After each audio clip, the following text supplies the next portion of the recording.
Welcome back to the channel. In today's tutorial, we will learn how to make a fancy dynamic target versus actuals chart in Excel like this.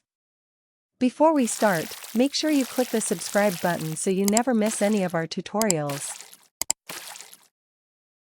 Let's start.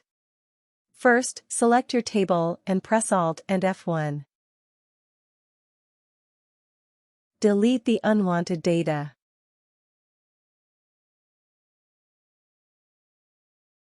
Go to Change Chart Type. Select Combo and click OK. In the chart, right-click the target series and select Format Data Series.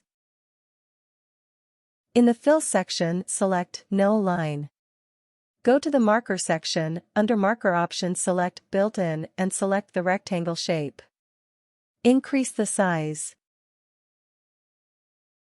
That's it. Now you have your dynamic target chart. Thank you for watching. Check out other tutorials on our channel.